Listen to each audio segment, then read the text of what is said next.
안녕하세요. 저는 30 중반의 남자입니다. 저는 몇 년 전까지만 해도 평범한 회사에 다니는 회사원이었어요. 늘 하라는 대로 살다가 3년 전 어머니가 돌아가시는 바람에 저는 삶의 희망을 잃었습니다. 어머니가 없으니 내 삶에 대한 의미가 없어졌고, 제가 회사를 다니며 일할 필요가 없다는 그런 생각이 제 머릿속에 강하게 박히더라고요. 그래서 바로 사직서를 내고 회사를 나왔습니다. 정말 오랜만에 느껴보는 상쾌함이었어요. 회사를 거의 10년 가까이 다니면서 우여곡절도 많았지만 그만큼 속이 후련할 수가 없네요. 일단 제 이야기는 이 정도만 하겠습니다. 사실 제가 퇴사하고 퇴직금도 받고 모아두었던 돈이 조금 있었던 터라 태국 여행을 계획했어요. 해외여행을 한 번도 가본 적이 없어서 비교적 관광이 잘 되어 있으면서 자유로운 나라를 선택했습니다. 저와 다른 나라 사람들은 어떻게 사는지 궁금했거든요. 정말 충동적으로 비행기 티켓을 구매했죠. 그렇게 태국 여행을 하는 동안 더운 나라에서 하루를 먹고 살기 위해 열심히 일하는 사람들을 많이 보았습니다. 그 사람들을 보니 지금 제가 너무 부끄러운 거 있죠? 그러다 태국의 유명한 관광지인 파타야 해변으로 갔는데 너무 아름답고 잘 되어 있었어요.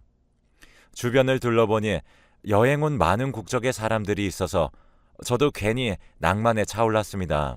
식당이라고 말하기 뭐한 음식점이 몰려있는 곳이 있었는데 배가 고파 그쪽으로 걸어갔습니다. 저는 패키지 관광객이 아니라 자유여행이다 보니 혼자서 뭐 하나 사 먹기도 참 힘들더라고요.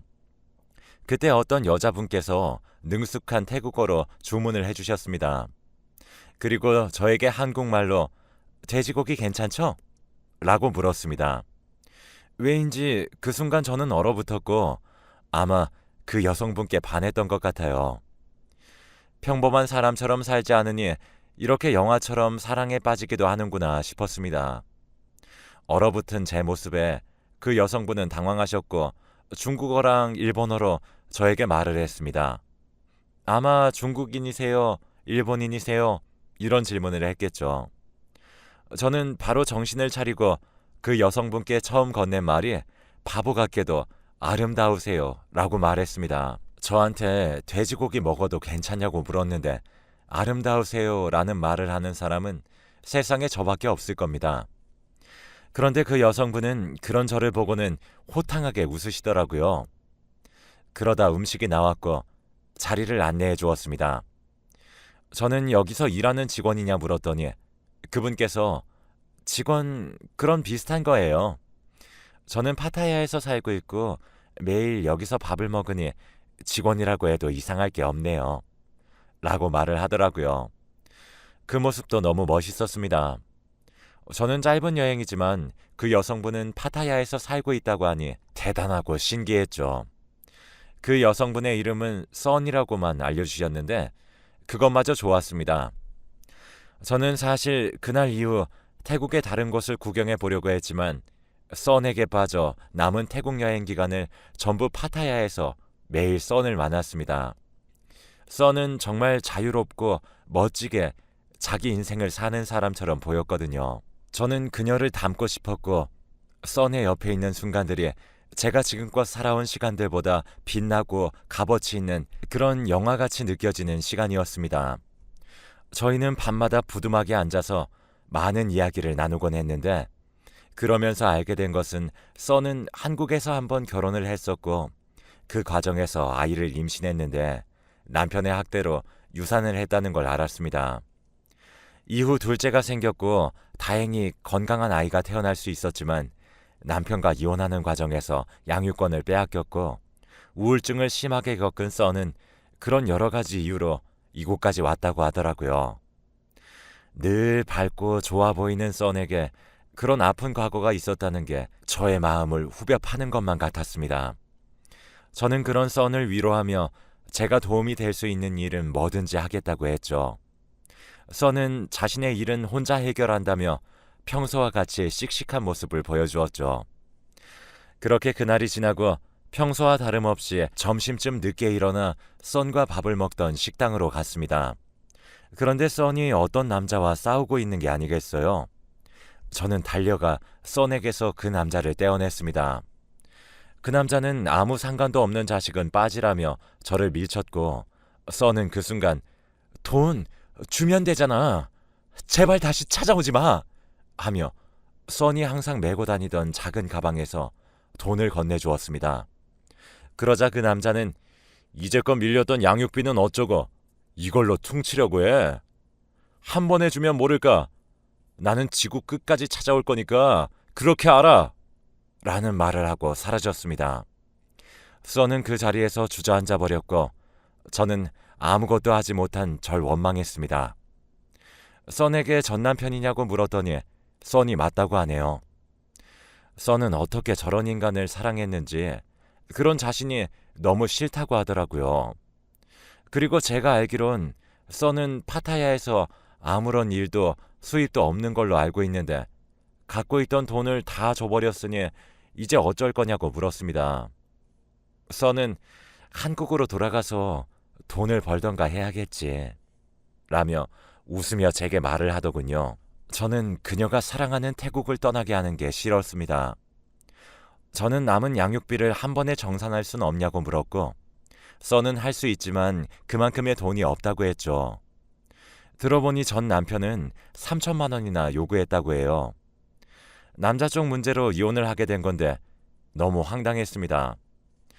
저는 무슨 생각이었는지 제가 그 돈을 덥석 주겠다고 말을 해버렸어요. 그녀는 눈물을 뚝뚝 흘리며 받을 수 없다고 했지만 저는 그런 써에게 나 당신 사랑하고 있어. 태양 같은 너에 비하면 돈은 그냥 종이 조각일 뿐이야. 라고 돈을 줘도 괜찮다고 했습니다. 저는 그만큼 써을 사랑했으니까요. 그렇게 써과 저는 파타야의 이웃들을 모아 작은 약혼식을 올렸습니다. 저는 태어나서 제일 행복했습니다. 써도 저를 사랑한다는 건 정말 축복 같은 일이었죠. 그렇게 꿈 같은 시간들이 지나고 현실로 돌아왔는데 타지에서는 적금으로 모아두었던 한국은행에서 돈을 꺼내기가 불가능했죠. 그래서 저는 돈을 뽑으러 어쩔 수 없이 한국에 가야 했습니다. 그 과정에서 써에게 함께 아예 한국에서 같이 사는 건 어떠냐고 물어보기도 했지만 써는 파타야를 너무 사랑하는 사람이었습니다. 하지만 비자와 국적 문제가 있었기 때문에 결국에 한국으로 돌아와야 하는 상황이라 써는 전 남편과의 일을 마무리하고 한국으로 넘어오겠다고 제게 말했습니다. 그래서 저는 혼자 한국으로 넘어왔고 곧바로 돈을 뽑아서 써의 계좌로 보냈죠. 바보 같을지 모르겠지만 그만큼 서로를 사랑했고 써을 믿었기 때문에 했던 행동이었습니다. 그런데 분명 한국에서 돈을 보내기 직전까지 연락이 잘 되던 써니 계좌로 돈을 보낸 이후로 연락이 되지 않는 겁니다. 저는 순간 소름이 돋았죠. 사기일지도 모른다는 생각이 제 온몸을 감쌌습니다. 하지만 저희가 사랑했던 모든 순간만큼은 진실했어요. 정말 서로 사랑하는 사람의 눈빛이라고 확신할 수 있었죠. 비록 한 달 동안의 짧은 사랑이었지만 분명히 진심이라 써을 믿고 기다려보기로 했는데 써는 몇 주가 지나도록 연락이 되지 않는 겁니다. 저는 진짜 똥줄이 탔죠. 여행 가기 전까지 제가 10년 동안 모은 돈이었고 한 푼도 안 쓰고 1년이라는 시간을 일해야 벌 수 있는 금액인데 그렇게 당황스러울 수가 없었습니다. 그래서 저는 그러기 싫었지만 경찰을 찾아갈 수밖에 없었어요. 써을 믿고 싶었지만 써을 계속 믿는다는 자체가 바보 같았거든요. 너무 부끄러워 주변 지인들에게도 말하지 못했고 경찰들도 그런 류의 사기범들은 잡을 수가 없다는 겁니다. 사실 한국 이름도 모르고 가명 이름인 썬밖에 모르는 상태니까요. 제가 정말 다른 나라에서 낭만에 잠시 미쳐 그런 행동을 한 게 바보스러웠고 경찰분께서도 저를 안쓰럽고 측은한 눈으로 바라보는데 갑자기 화가 났습니다. 그래서 괜히 써는 그런 사람이 아닐 거라며 소리치고 경찰서를 나왔어요. 소리는 쳤지만 시간이 지날수록 경찰들이 말하는 사기범이라는 각인이 제 머릿속을 채웠죠. 저는 바로 태국행 비행기표를 끊었습니다. 어찌됐든 선을 찾아가야 된다고 생각했거든요. 그렇게 찾아간 태국은 전보다 다르게 보였어요. 공기도 좋지 않고 바글바글거리는 사람들. 정말 모든 게 싫었습니다. 곧장 파타야로 넘어갔고 그곳엔 선과 함께 밥을 먹었던 식당과 부두막 모든 게 그대로인데 딱 썬만 없었죠. 그렇게 저와 선과 이야기를 나누며 웃던 현지인 상인들조차 저를 모른 척했습니다. 알고 보니 이게 전부 사기 수법이었던 거죠.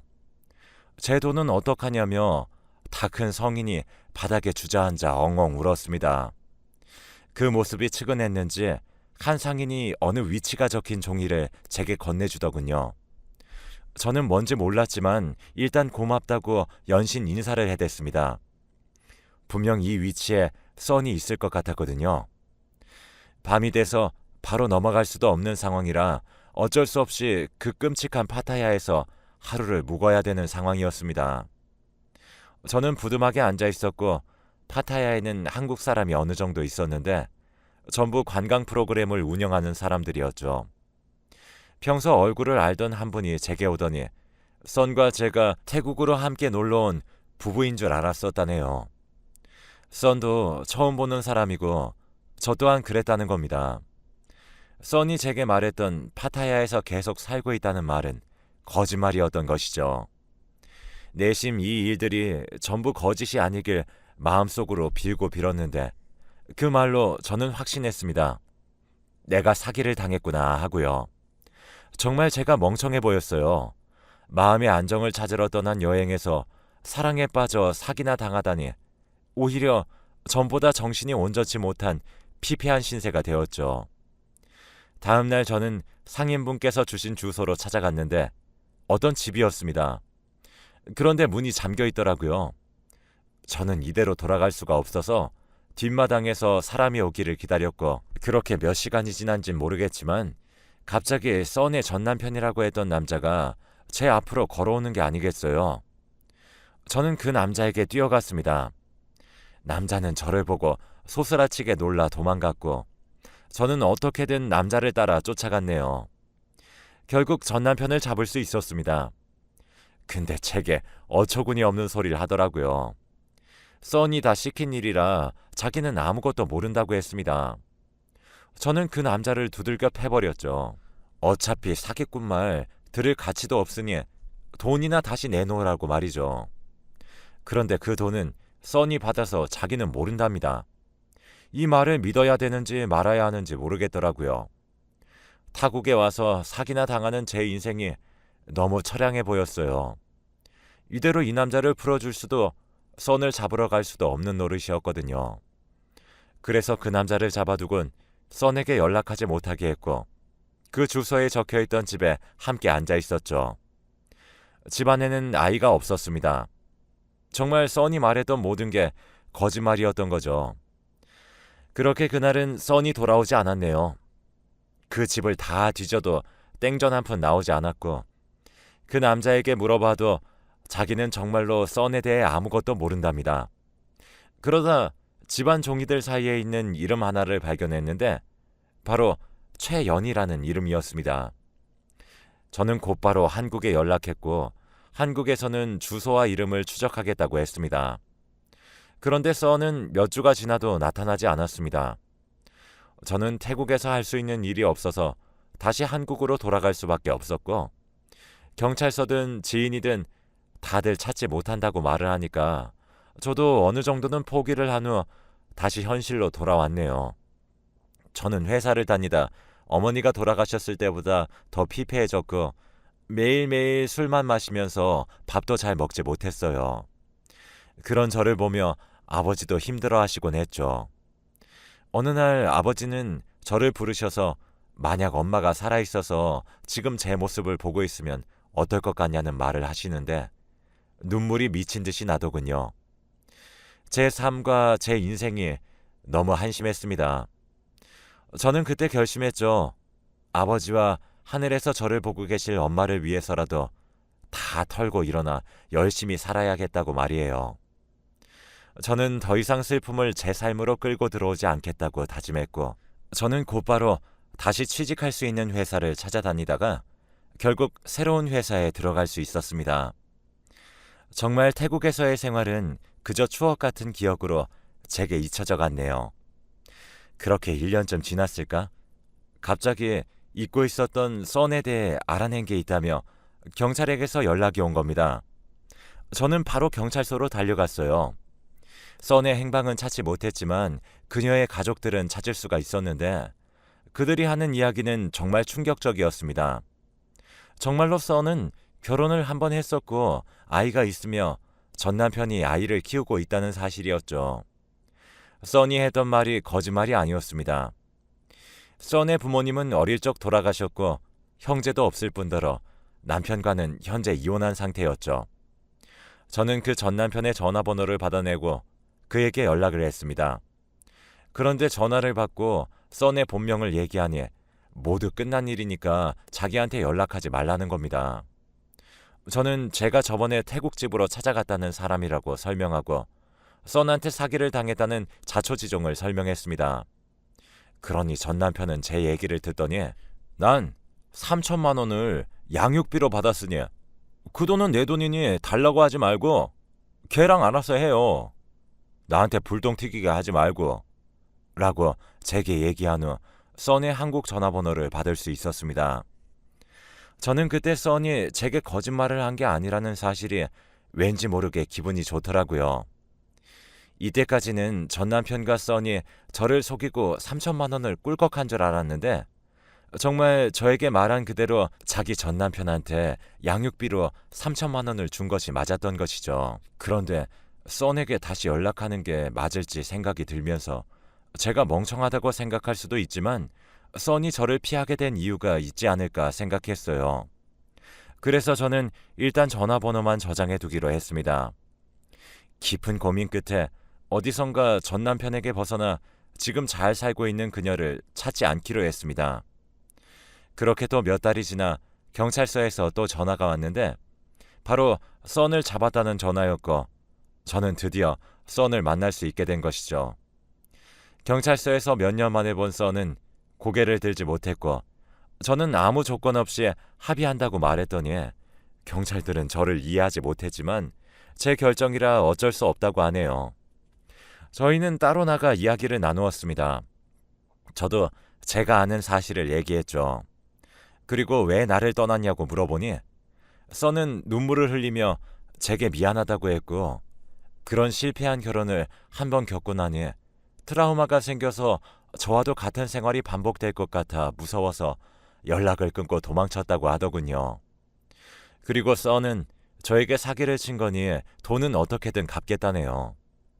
그런 썬을 보고 있자니 파타야에서의 즐거웠던 생활과 서로 사랑했던 마음이 미친 듯이 떠오르면서 저는 그럴 필요 없다며 썬에게 정말로 잘해줄 수 있다고 말했죠.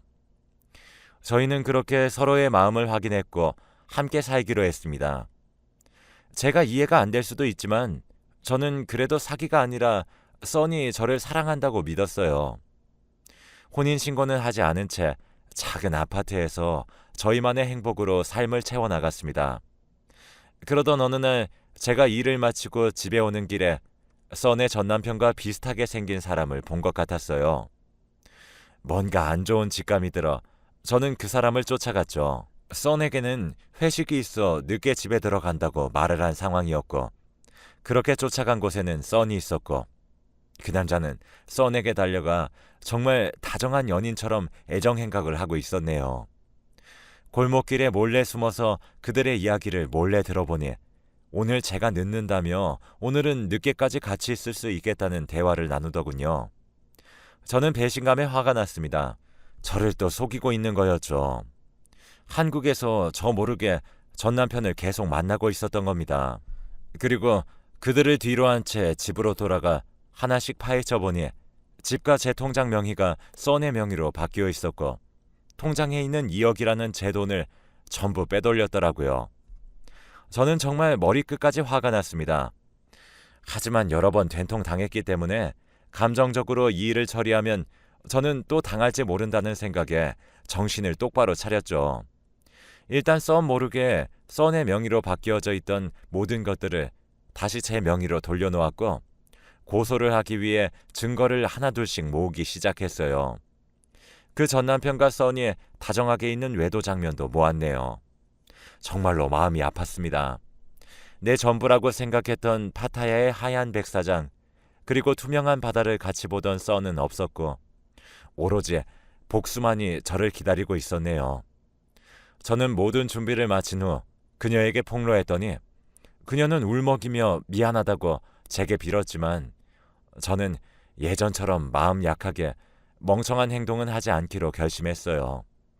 써는 오해가 있었다며 그 남자가 양육비를 또 요구해서 만난 거라며 저를 또 한 번 농락하려고 했는데 저는 그런 써에게 흔들리지 않았고 처음 준 내 돈 3천만 원이랑 내 통장과 집 명의에 손을 댄 절도 혐의로 고소한다고 했습니다.